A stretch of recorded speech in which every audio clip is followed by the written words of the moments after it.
Greetings, neighbors. This is Reflections, program sponsored by the Paducah Cooperative Ministry, where we, all of us together, do God's work with human hands. My name is Gregory Waldrop, and I'm the pastor at Fountain Avenue United Methodist Church, and I'm a co-host of the Reflections program. My fellow co-host is Reverend Karen Winkel from the United Church of Paducah. Glad to see you, Karen. Good to see you too, Gregory. This is one of my favorite things to do when it's good to do it with you. It is. It is good to share it. Welcome. Well, good to be here. Thank you for tuning in today. About once a month, Reflections has a program that features some aspect of Paducah Cooperative Ministry, which is our program sponsor and is the reason that we're here. And today we have Candace Nickols and Heidi Suhrheinrich. Candace is here to share with us about her special year with Paducah Cooperative Ministry and as part of your participation in the AmeriCorps. And Heidi is the executive director of Paducah Cooperative Ministry, and it's a pleasure to have you both. Candace, tell us just a little bit about yourself. You have a story, as everybody does, so just give us a little bit of your story. Well, I've lived in Paducah all my life. I went to college in Murray State for 4 years, and whenever I found out about the AmeriCorps job at PCM, that's when I came back to Paducah. So that's what pulled you back to Paducah. I'll bet that a whole bunch of folks have never heard of AmeriCorps. What is AmeriCorps? And AmeriCorps is similar to probably the more commonly known Peace Corps. AmeriCorps is stationed in the U.S., and the particular program that I work with is stationed in Kentucky.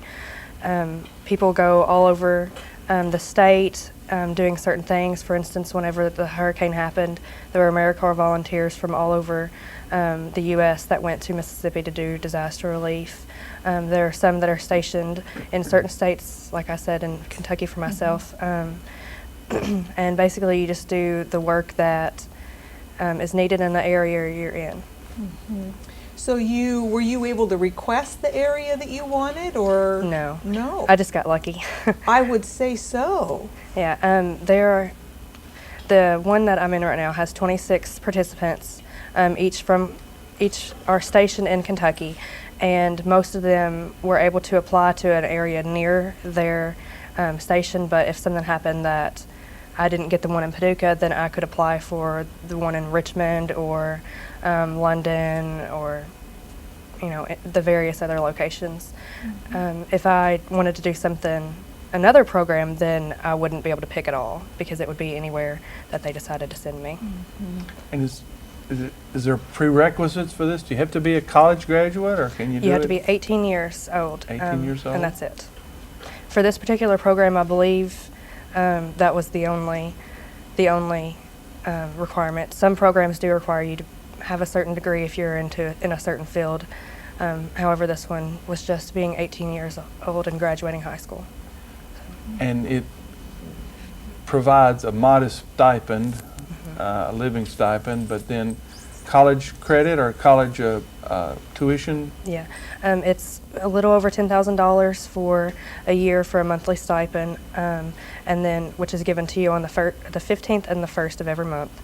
And then it also gives you I think it's $4,700 for the educational reward, and you can use it to pay off past loans, you can use it for going back, and it's good for up to 7 years. So if 6 years from now I decided that I wanted to go back to school, I could and still use the money they gave me. At the end of each member's 12-month, I'm sorry, not 12 years, that would be a long time. Yeah. 12 months term of service, then they do go through a graduation ceremony and they receive their educational award. And I think it is just under $5,000, but they also have the opportunity at that time to go for a second year if they would choose to.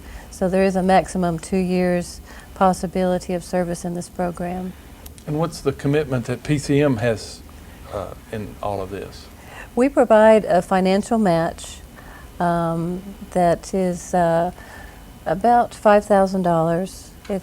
It's not bad, and allows us to have some additional help down at PCM Candace's role is as our housing counselor, and our homeless and housing programs have grown substantially in the last year or two in depth and in service, and so with Candace's assistance, we really are able to do a lot more, to a greater depth, a lot more relationship building, a lot more one-on-one service, which is perfect because the individuals we've been seeing through our housing and homeless programs have greater needs than we've ever seen in terms of mental illness, in terms of addictions, sometimes in terms of cognitive disabilities, and it really takes a lot more one-on-one work, and so Candace has been able to supplement what we do by taking on some of that and doing a little bit more, working more closely, step by step with some of the people that need additional help.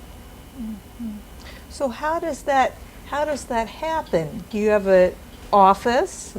And would there be any such thing as a typical day for you? Not really.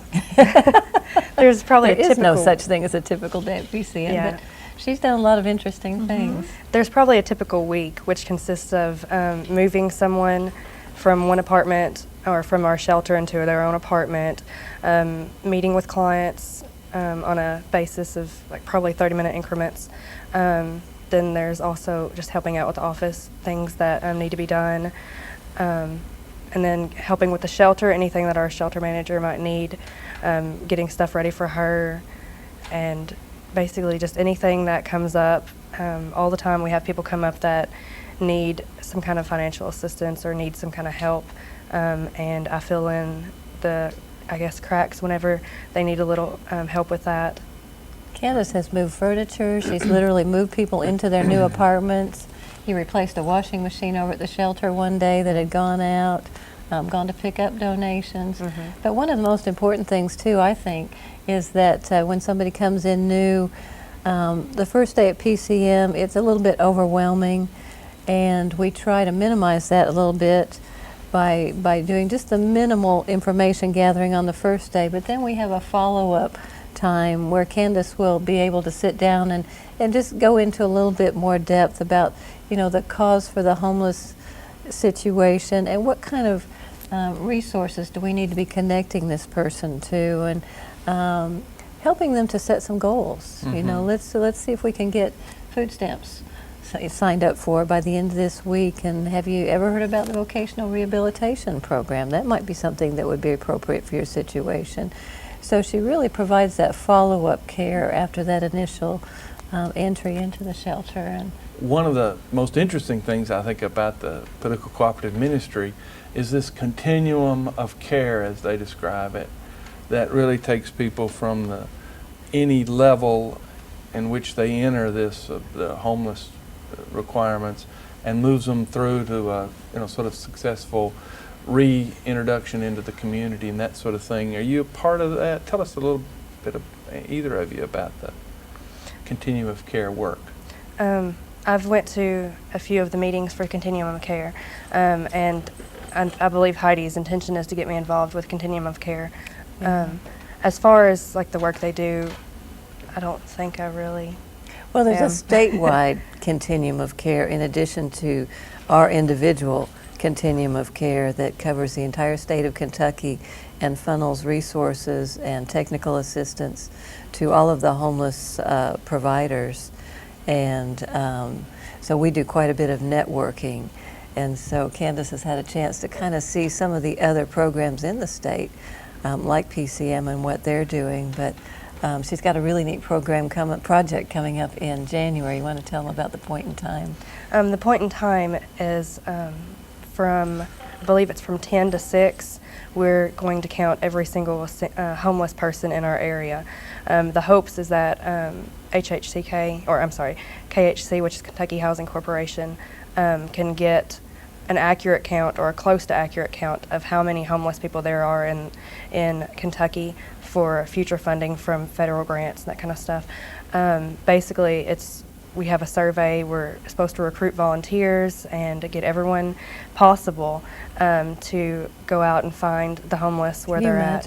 It's a big project. Yeah. And it actually is a national mandate. Every state is required by HUD for the purposes of justifying funding to get as accurate account of the homeless individuals in their state as possible. So the continuum of care process that we were talking about breaks us down into regions. And so Candace and I have attended a couple of trainings, and this will be the third year that we have done this single point, one day, point in time count of all the homeless individuals that we can manage to, get tabs on. It's certainly a lot easier to count the sheltered individuals. It's counting the unsheltered individuals in an area that's considered rural, like ours is, that's particularly difficult. So Candace and I have been working up a master list of all of the resources that we can think of that might encounter a homeless person on a given day. You've got your law enforcement folks, you've got your health departments, you've got your hospitals, any kind of helping service agency. And what we're asking them to do, first of all, we're notifying them that this is coming up, and then asking them on this particular day, we'll get back to you on this, please just keep in mind anybody that you come in contact with on that day that might be homeless, because we want to get as an accurate count as we can, because that justifies when we request funding for these programs. It shows the need. And homelessness isn't just people living on the streets or in shelters. It can be people who have to live with family members and have to transition repeatedly and regularly. Well, and that is interesting that you brought that up, Gregory, because that is a little bit of a conundrum here, because we consider those folks homeless. We know that in rural areas there are a lot of families doubled up for lack of any other opportunity. But for the purpose of this homeless point-in-time count, we can't count those folks, and that disturbs us a lot. If they are in a motel, some folks live in motels from week to week. If they're in a motel situation where somebody else, a helping agency, has paid for that stay, it can be counted. But it gets very particular, very detailed about what the definition of homelessness is. And we don't always agree on what that definition is. And in fact, there are some moves to broaden that. Because noise from the rural areas are saying, we're not getting them all. That there are a lot of folks that are doubled up, particularly in the wintertime, we find. The shelter populations are sometimes lower because the doubling up occurs.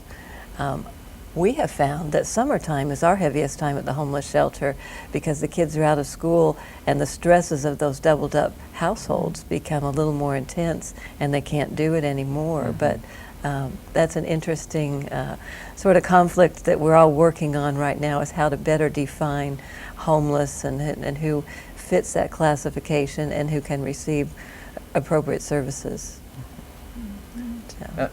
You have a college degree. Was it in some sort of social work or social agency kind of Sort of. major? My major is public relations, so it's really not that, I guess, appropriate, but my minor is youth and nonprofit leadership.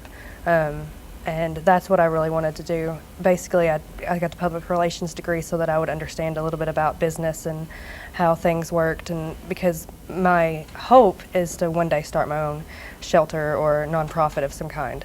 And Murray State, unfortunately, doesn't offer anything with nonprofits as a major. They do offer it, I believe it's a human resources degree or something, as a master's, just not a bachelor's. So I had to kind of pick something that I thought would also help me, but not conflict with what I wanted to do.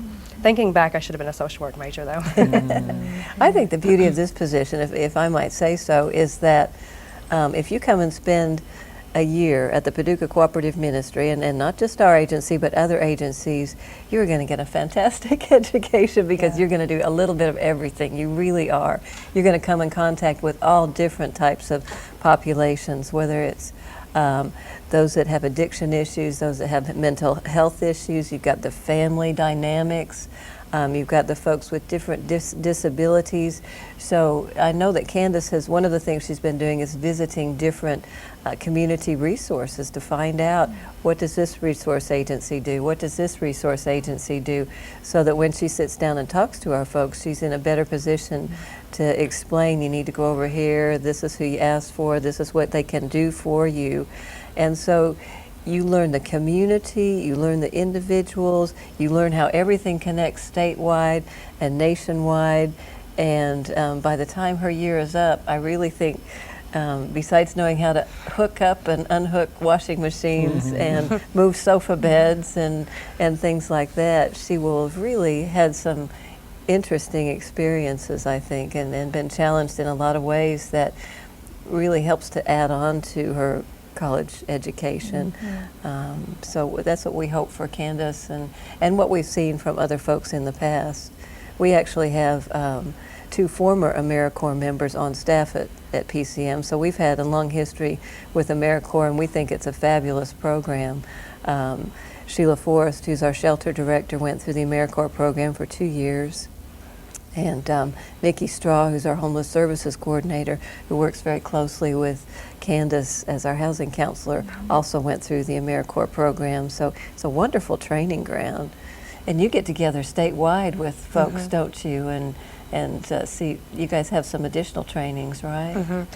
We have 2 trainings during the year that we actually meet with every single AmeriCorps volunteer in Kentucky.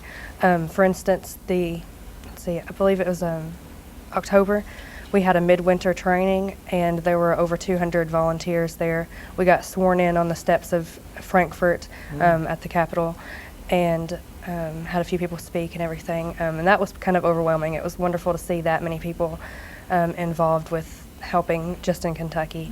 And also, other than that, there's 4 other times that I meet with just those involved in my program. In the Getting Things Done for Kentucky's Homeless program.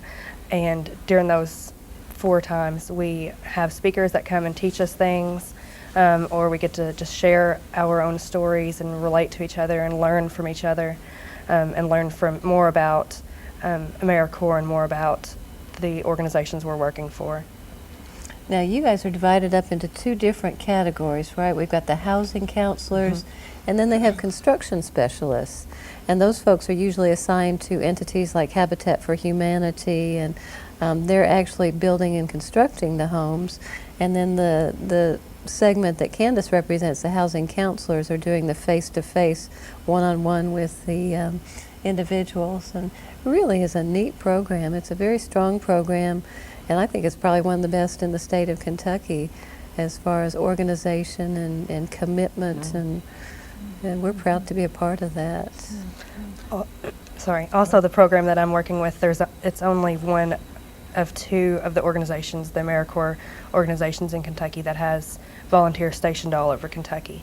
Most of the AmeriCorps programs in Kentucky are in one central area, and they might be working like in one school system or in one district or something, where the Getting Things Done for Kentucky's Homeless, and then I don't remember what the other program is, but they're the only 2 that actually have volunteers all over Kentucky. So we have some that are in communities that don't have a whole lot to offer, and then we have some that are in communities that are, as compact and as busy as possible. So we each get different perspectives on things, and we have different issues that come up, different clientele.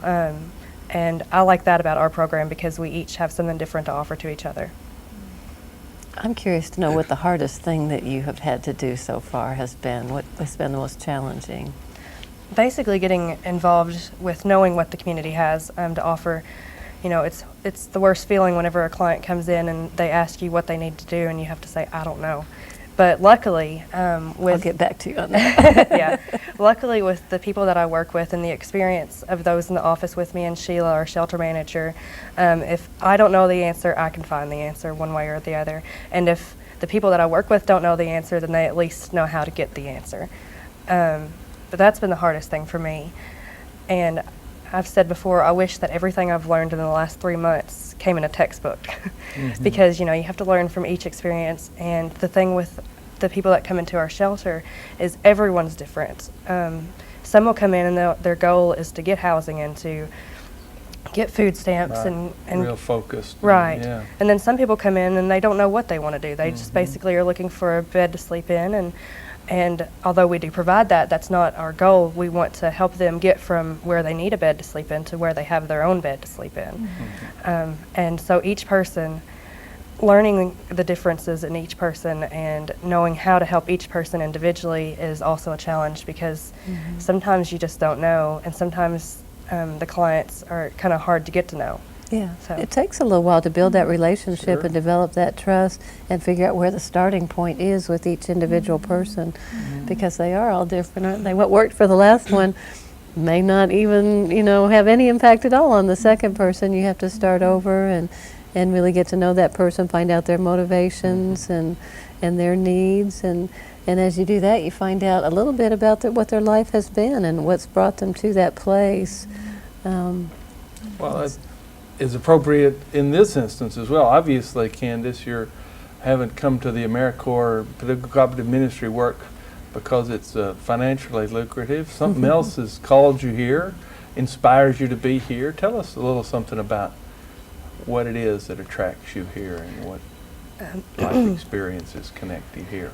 For the last 4 years, I've been involved in a lot of community service projects at Murray State, mission trips, that kind of stuff to go on. And 4 years ago, I went to New Orleans before everything happened. And whenever I was there, God just really spoke to me on how the perception of homeless is so wrong.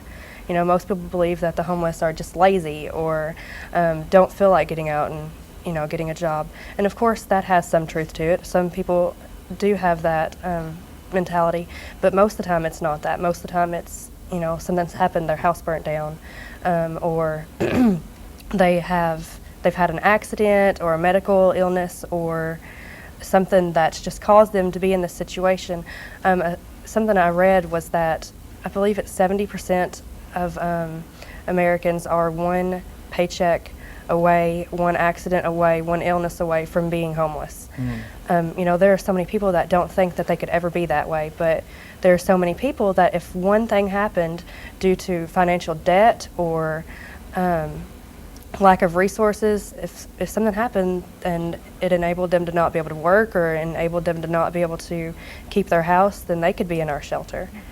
And that's something that really struck me whenever I was in New Orleans, because I met doctors, dentists, people who just made one mistake and their entire life just got turned upside down.